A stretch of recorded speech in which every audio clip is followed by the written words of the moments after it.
Thanks for listening to Shares for Beginners. I'm taking a little break, and I'll be back soon with brand new episodes. In the meantime, I hope you enjoy this classic Shares for Beginners repeat. Shares for Beginners. Phil Muscatello and Finpods are authorised reps of Money Sherpa. The information in this podcast is general in nature and doesn't take into account your personal situation.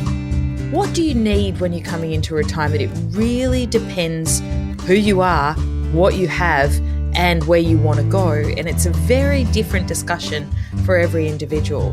And I wish we could make this a simpler discussion, because each vested interest tends to push and pull the person in a particular direction towards products and services that may or may not be right for them. G'day and welcome back to Shares for Beginners. I'm Phil Muscatello, and I recently had the great honour of hosting the Australian Shareholders Association annual conference. I met many wonderful people, including my next guest, Rebecca Wilson. G'day, Beck. Hello, Phil. Thanks for having me.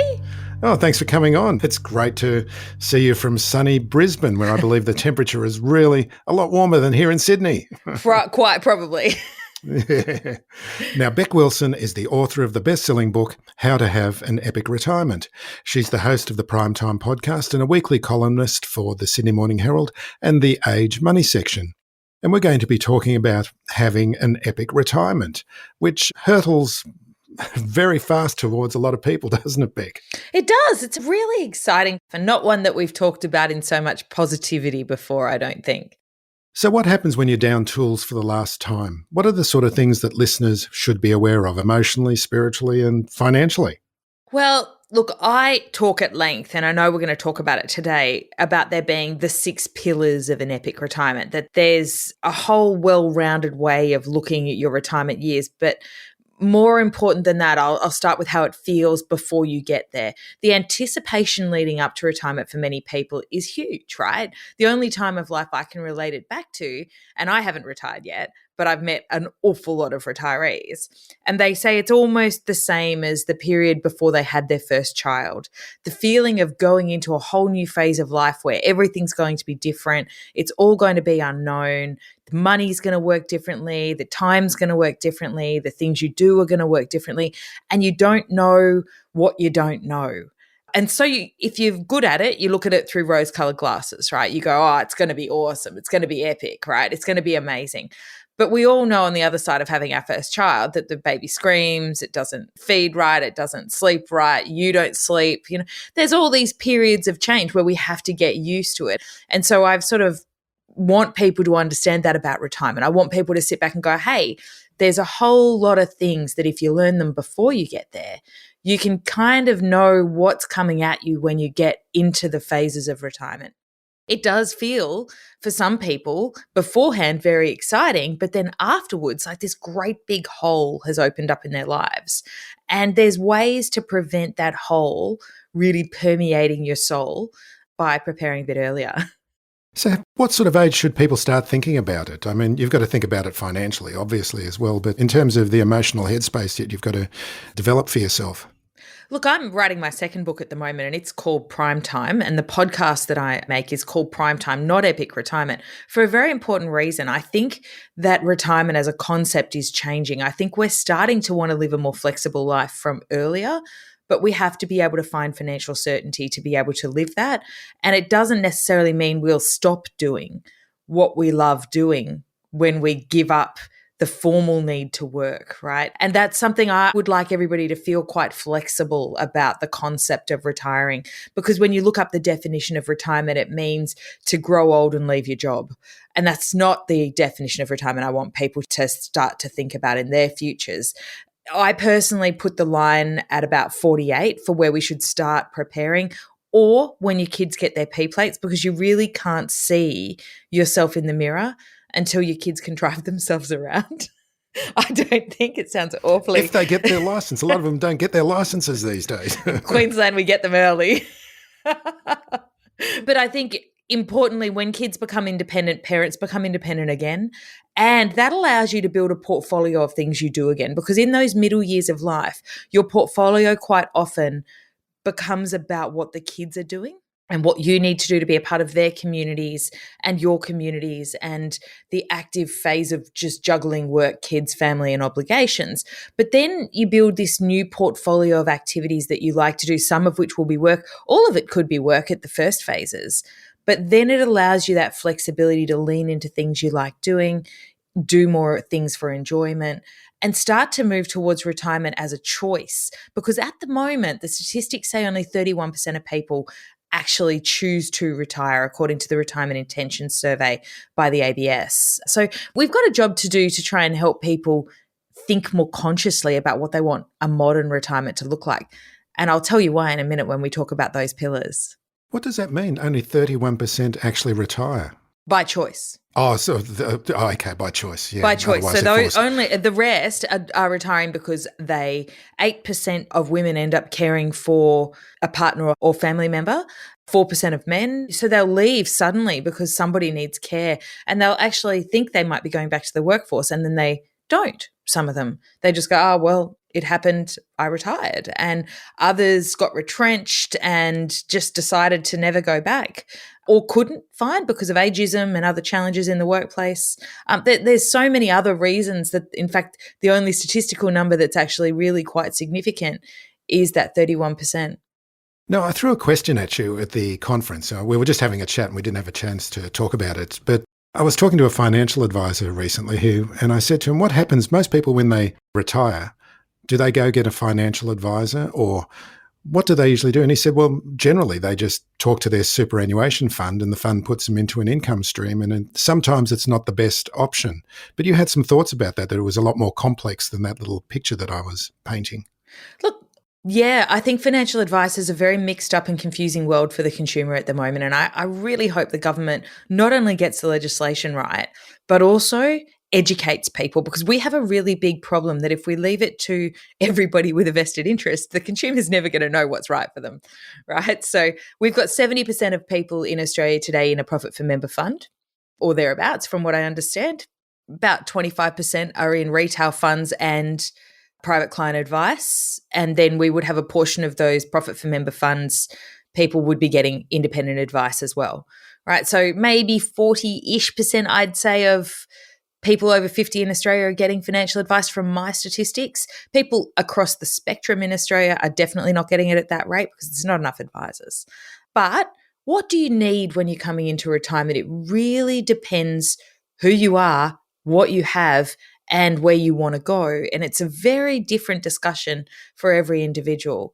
And I wish we could make this a simpler discussion, because each vested interest tends to push and pull the person in a particular direction towards products and services that may or may not be right for them.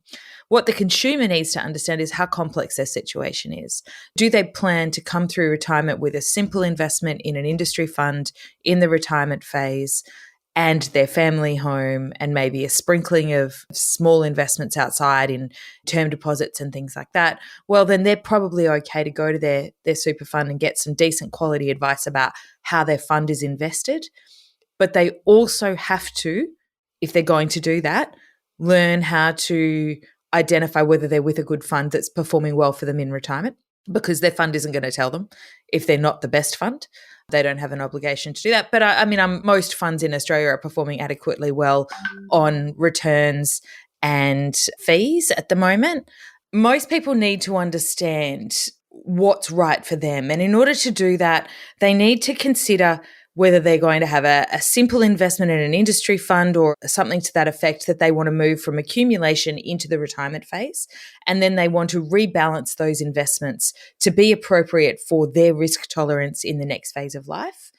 And maybe alongside that, they've got their family home, they've got a need to draw on the age pension, and they might carry some cash in a term deposit or something like that, or maybe a few investments outside, but nothing particularly complex. And if that's the case, they can probably trot off to their super fund and get some really good intra-fund advice, it's called at the moment.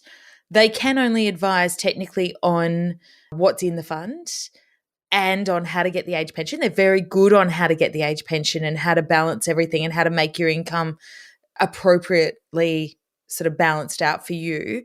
and how to invest for your situation.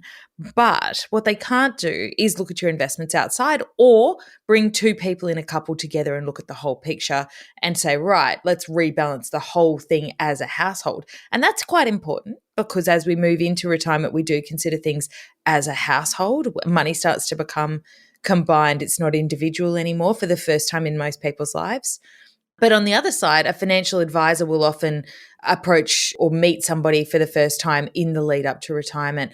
And that person doesn't actually know the difference between investing in a profit for member fund and a platform and all the costs involved in paying an advisor that upfront fee, paying the platform fee, paying an ongoing management fee, all of the other things that sort of get tacked in. And they don't, even though we have the statement of advice process, they still get all the way down. I know it just makes your eyes glaze over that. It does. It makes me sad for the consumer because I think everybody's in it. Like, there's not enough advisors. That's right. Now. And I just wanted to dwell on that there's two ways of doing it. Like you say, going to the super fund and getting an income stream. But then if you go and get financial advice, then you have to be in a platform.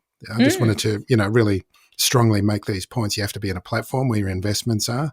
You've got the ongoing fees of running that platform, the ongoing fees within the investments in that platform, and then the management fees for the financial advisor. And it kind of breaks my heart that the consumer doesn't get that pointed out to them until a lot later in the process. Yeah. And they don't know what's right for them. And it's actually really hard to sit back from the consumer and say, this is right for you and that's right for you. But they are going to have to get a bit of literacy in this phase in order to know.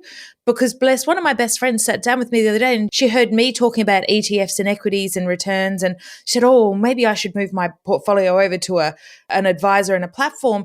And she pulled it out and she showed it to me, and she's with one of the big funds and she's getting a great return. And I don't give advice, but I asked her a couple of questions. Are you getting a benchmark return of like da-da-da? Yeah, great return. Do you have any investments outside super? No. Are you happy? Yeah, well, I can tell you over here I'm paying 3% in fees. I love them. They're great. But, I have to do that to get that return. And, the grass isn't always, it can be green on both sides, I think is probably what I want to point out.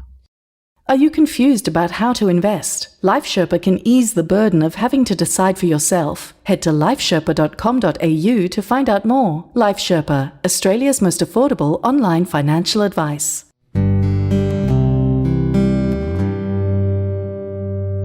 So people are living a lot longer these days. What sort of time period do you need to prepare for financially being comfortable in retirement? Well, that's the first pillar of an epic retirement, right? The first pillar isn't financial confidence. It's actually time and longevity and understanding how long you're going to live. I like to give people some real numbers. I've actually had the team at Allianz Retire Plus help me with a speech for last week that I've got some really cool, very current longevity data to share with people. So the current life expectancy data that you'll read all over the internet says that life expectancy for a 65-year-old today is 85 for men, 85.2, and 88 for women. Now, that data is not adjusted for improvements to our health and well-being over the period. Then you would take the data that has 25-year mortality of improvements applied to it. That means it looks back over the trends over the last 25 years for how our health has improved, and it applies that forward over the next period. Those numbers say at the median that a man today at 65 should expect to live to 88 for men, and a woman should expect to live to 90, and that one person in the couple should live to 94. But I went one further because I think it's really, really interesting to contemplate the 75th percentile, or the 1 in 4 chance. Because if you're healthier than average, if you're wealthier than average, you are likely to live longer than average, I'll be honest. And because we are working in median data points when we read these things out. And the actuaries do believe this stuff. So, I take the advice from really technical experts. Now, a 65-year-old today, according to the actuaries, using the 75th percentile data calculated with 25-year mortality improvements, has the chance of living to 94 for men and 95 for women and 97 for a couple. Wow. So that's a 1 in 4 chance. Someone who's got above average health and above average wealth. Yeah. And we're not, that's 1 in 4. That's not 1 in 10. If there's discoveries in health in the next 25 years, right, which there will be, right, those numbers could grow, right? So we're looking at a very different problem to what we looked at back in 1970 when our mortality was 71 and the last 10 years of our life was in poor health. We retired at 65. It just a whole different definition of this phase of life. We now have 25 to 32 years in retirement by those numbers. Damn if we you retire, boomers, we're never going to get rid of them. I think we should embrace the boomer. I hate to stir the pot, but I really, really think that this is an era that is just so exciting for the world, for the people in it. We get to live longer, healthier lives than ever before. So when I say that to you, does it then not make you want to picture the life you're going to live?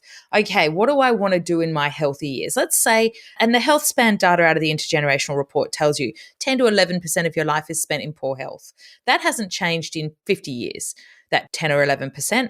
What has changed is the number of years you cast it over. So we've actually added 25 years of good health to our lives, and we've added it in the middle of our lives, in our retirement, which is so cool. We didn't add it to the end. We didn't make our lives crappier and longer.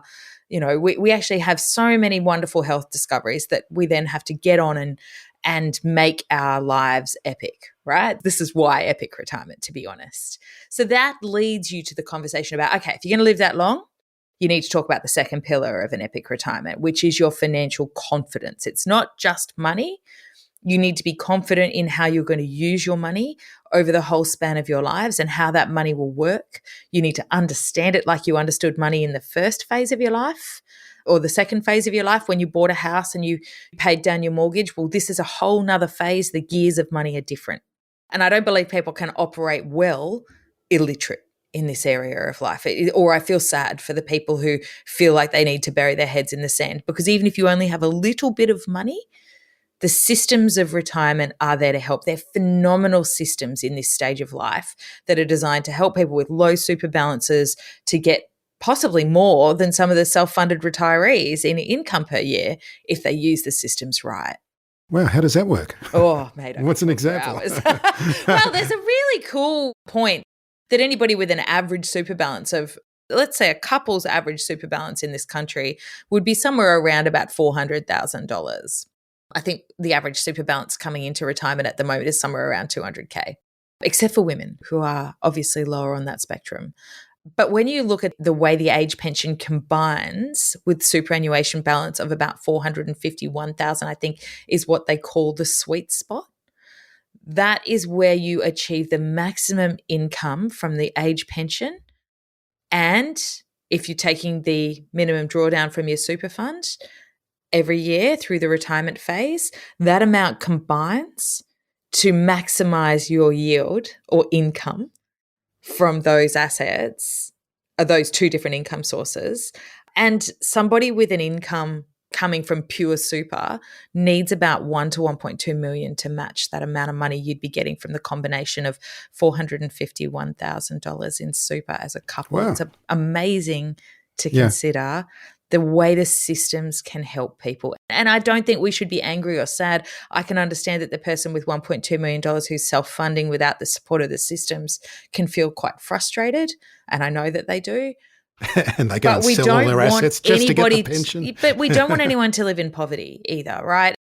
And so I'm very grateful as somebody who educates on retirement that there are ways to use the system, because it's probably only another 10 or 15 years before the age pension becomes a lesser used tool in this country, simply because we all have more super. No, it's interesting that you're talking about having a lower super balance, because, a lot of people who are reaching retirement age now, they only started in their super schemes sort of in the 90s. So they didn't have their whole of life to accumulate this money. So it is nice actually to think that there is a positive outcome for people who don't have $1 million as they retire. They're actually as well off as someone with $1 million. It's an amazing point to think about. Look, you have to learn how to use the systems. I'm not a financial advisor, and I'm always very, very keen to point that out. Super fund financial advisors know about the sweet spot. They know how to use and leverage the age pension and your superannuation together. It's one of their key jobs, is to help you navigate the systems. But there's also a batch of financial advisors in the private client market that are well versed in this. Your premium advisors may not be as au fait with the age pension, But, that I think it becomes something you go looking for, somebody who can help you navigate it if you're at that point.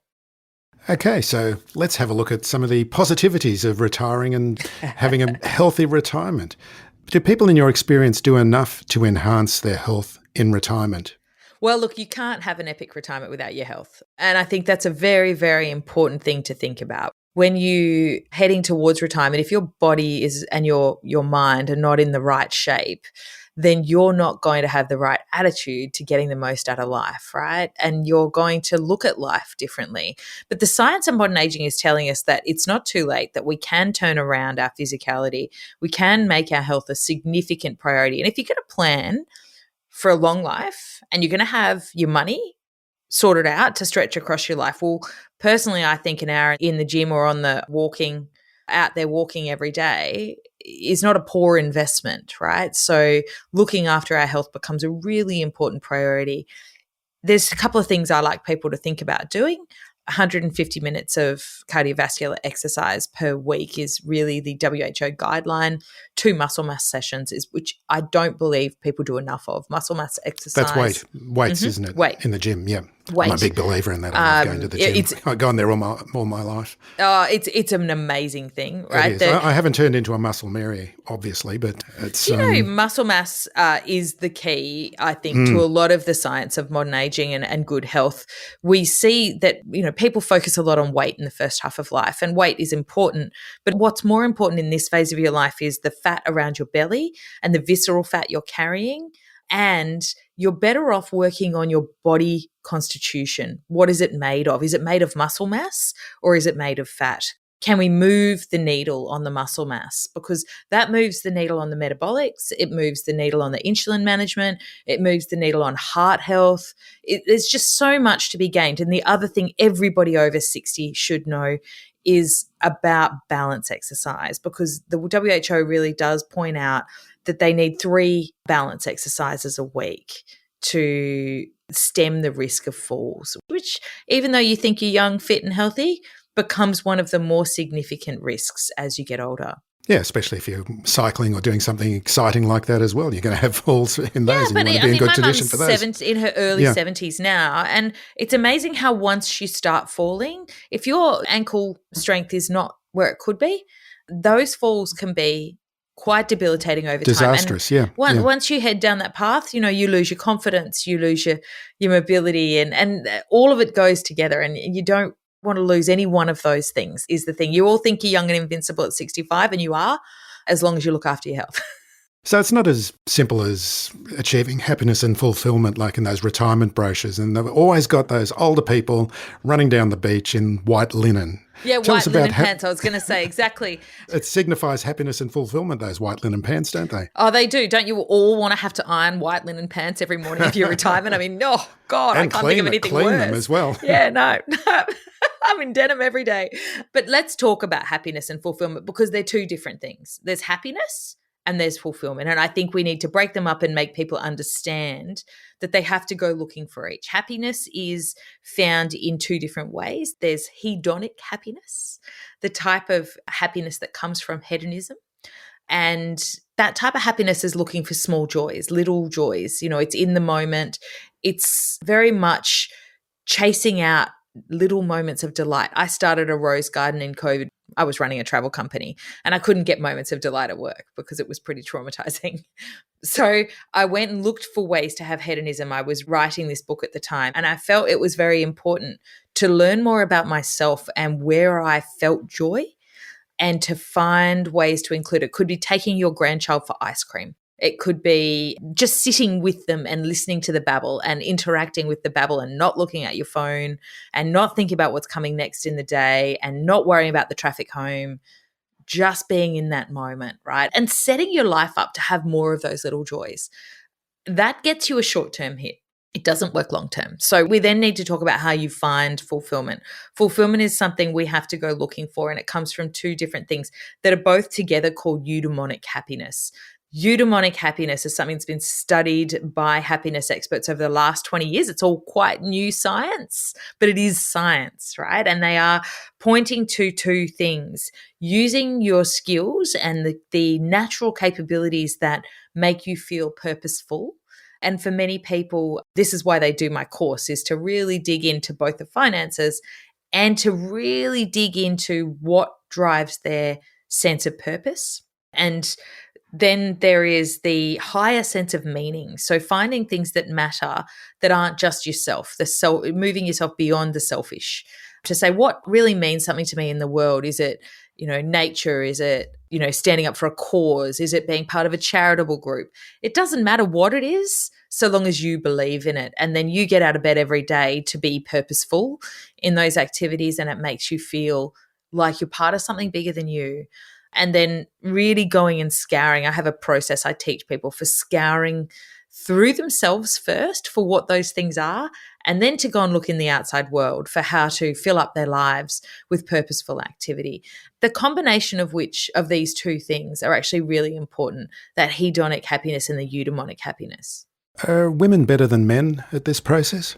I perceive so. But women increasingly have had very intense careers as well. So whilst they may be better at the social stuff, they may still struggle with the re-identification beyond work with because what it their is so many identity is. people. Yeah, people's identity is so driven by work these days, isn't it? And then when you haven't got that important role, or you haven't got that office, and you haven't got influence, some people are just all at sea, aren't they?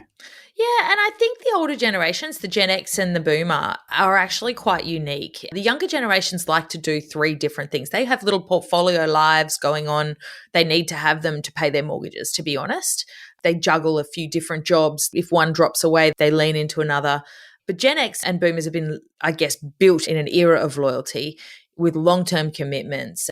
And then they've gone through this family phase of life where they've really been focused on that family as their portfolio, and then the family ups and flies away, and they hit this phase of life where they haven't put themselves first for a long time. They have to relearn how to do that, and they have to do it not with the lens that they're getting old anymore.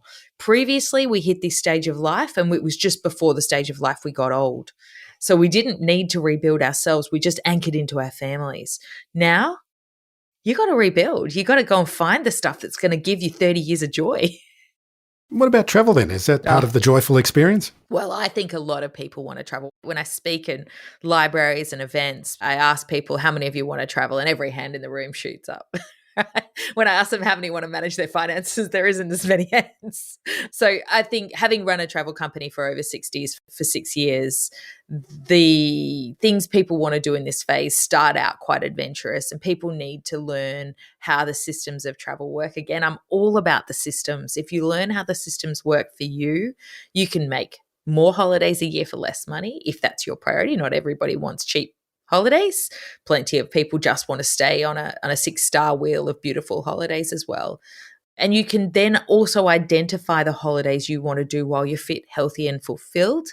And then you can actually pace your holidays around when you might not be able to get insurance later in life, maybe in your 80s, and know that, hey, you'll do some local travel then, if travel's on your agenda as a high priority. Yeah, I've just noticed that recently. Some older friends of mine who have hit 80 and they can't actually travel anymore just because of the cost of the insurance. Or if one of you has a health problem. Or if one has a health problem. Then the insurance spikes out. And so what people should know, and again, this is all in my book and all in my course in much greater detail, is how the systems work and where the limitations are pressed upon you to slow down your ability to do things so that you can organise your life to get the most out of it. Yeah, it's funny. I'm just reflecting. I've got a few friends who are retiring or on the point of retiring, and the different ways they're handling it. Like I've got a couple of friends. She's travelling and he's staying at home with the dogs. They're both happier in that way. Then I've got another friend. There's nothing wrong with that, right? No, that's right. And this is the thing. Yeah, that's the thing. You don't have to do the same. You don't have to do the same thing as each other. Yeah. No, 25% of people say they want to travel solo these days, and that doesn't mean they're single. My lady next door, her husband is 15 years older than her. She's just sent him off on a walking tour to England, and she's staying home to look after their teenage daughter and make sure the school run still gets done. And, she's like, I'm going to have a lovely time without him. It's going to be great.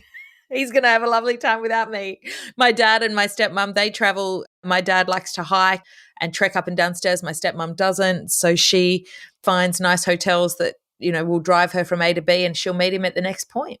It's a wonderful thing, isn't it? Yeah, I think finding your own individuality in travel is very, very important. Yeah, and it's also, but then I've got another friend, and as he's kind of transitioning, he's not retiring yet, but he's doing more and more charity work and just really loving doing the charity work, joining a choir. So he's, out there singing at all of the citizenship Hedonic ceremonies. happiness from the choir. That's right. Higher sense of purpose from the charity work. He will be a happy man. Well, he's always been accused of toxic positivity. That's what his wife I love calls him. it. Can I meet him? Yeah, he's a lovely guy. Sounds great. My oldest, dearest friend. We've known each other since we were 8 years old. It's tough, isn't it? And the only thing you can do to help those people is to kind of point them in the direction of these little processes that I use, which are to sit down and look at those skills, to sit down and evaluate what skills put you in the zone. How can you get the use of some of those skills into your life? How can you find a higher sense of meaning from one activity in your life?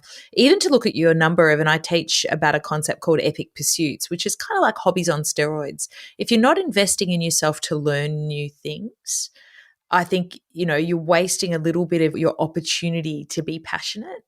And I don't want people to waste their opportunity to be passionate. You don't have to stop being passionate at 60. We all need to keep learning, to keep active, to keep fulfilled.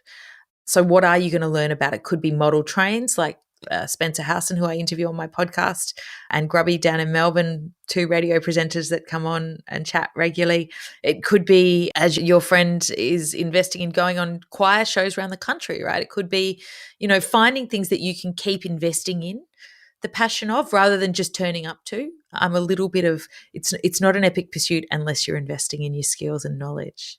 I'm looking forward to it. So I love teaching people because you can see the lights in their eyes come on and go, oh, that's so logical, Beck. And it's not foreign information. It's just that we get out of the practice.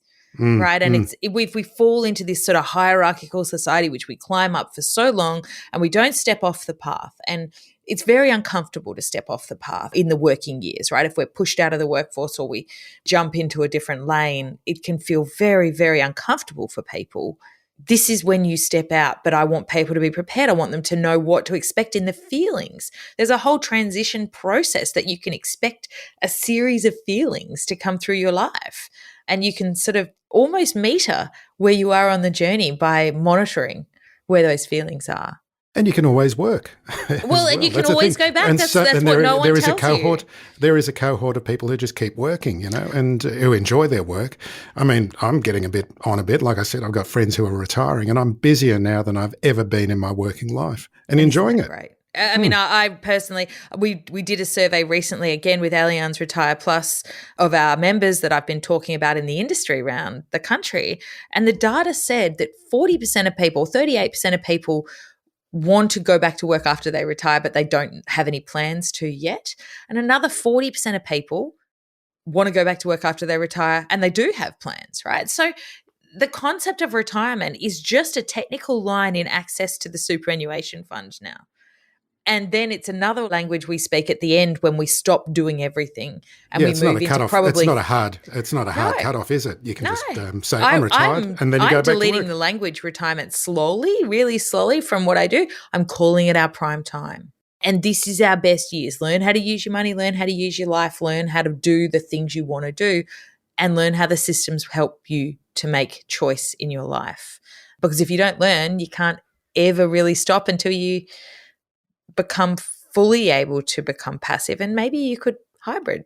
So quickly, we'll just cover your home as you age. Oh, yes. The last one, the toughest one. And this is coming about as a generation where we are going to live longer. We're going to live 10 years in poor health, or not poor health, but declining health possibly, unless we're the magically fit people that make it all the way to the end and have a 1-year downhill climb. But in all reality, we all should plan for how we're going to age in place and how we're going to live and what homes we want to live in. Now, from midlife, we'll move through a couple of houses. We might move from our family home to our lifestyle home, or we might even jump all the way down to a low maintenance home. That concept is something that you lose $100,000, the current housing values, every time you do it, a little piece of your soul, as you have to downsize as well. So I would discourage people from doing that without the awareness of how much it's costing them, and to know that they probably want to end up in a low maintenance, age friendly house by the time they're 70 or 75. because after that, you want to be able to access care in your home whenever you need to, right? And that becomes really important to contemplate how you access care in your home, because you don't really want to end up in aged care if you can avoid it. There's only 220,000 aged care beds in Australia, and you only want to get there if you have suffered dementia. Otherwise, try and look at the different types of community housing. We also have a high propensity to lose a partner in our 70s and 80s. So being conscious of whether we'd be able or interested to contemplate a retirement community, at what stage of our life it's right, whether it's in declining health or whether you want to do it for a lifestyle choice, because there's two different types of communities, lifestyle communities and retirement communities, which are really more about health and aging. And just making choices consciously through here rather than kind of urgently, because if you want to age elegantly, being able to make sure you can access care, I think, is important, and you don't have to move at a point when you in your life that will be really disruptive in your 80s or something. So Beck, tell us all about Beck World, and how can listeners find out more about you and your work? Oh, bless you. The best way to find a lot of what I do is to just visit my website at epicretirement.com.au. On there, you'll be directed out to all the little websites. I have a newsletter that goes out every week at epicretirement.net, which is my primary channel of communication. And then there's a podcast that goes out with the Nine Network. It's quite a lot of fun. It's for the whole second half of life. And that's called Prime Time with Beck Wilson. And you can access our podcast newsletter at primetimers.net. You'll see me in the newspaper if you read the 9 newspapers every weekend, in print on Sundays and in digital all weekend. And yeah, I also run an education program. I nearly forgot about that. A 6-week Get Ready for Retirement program. So we're kicking off our second program this week. It's phenomenal. We've got hundreds of people doing it together. We have 8.5 hours of online education content, 6 live events with gurus from all over the industry, where we have live Q&As and you can ask questions of all these really important people in funds and super and retirement products to really learn from each other. We have a chat room. It's just this really interactive way of learning so that you have a better understanding as you come in and you're more literate about the things that are going to happen. And that's really all my goal in life is to keep going. And then, of course, the book, which is a bestseller and is available in many, many bookstores, and Amazon and Booktopia, of course, are probably your best source because they just keep ordering hundreds and hundreds and hundreds. So remind us of the name of the book again. The book is called How to Have an Epic Retirement. Fantastic. Beck Wilson, thank you so much for joining me today. It's been a great pleasure meeting you at the conference and here in this podcast interview. Thank you for having me, Phil. It's been a delight. Thanks for listening to Shares for Beginners. You can find more at sharesforbeginners.com. If you enjoy listening, please take a moment to rate or review in your podcast player, or tell a friend who might want to learn more about investing for their future.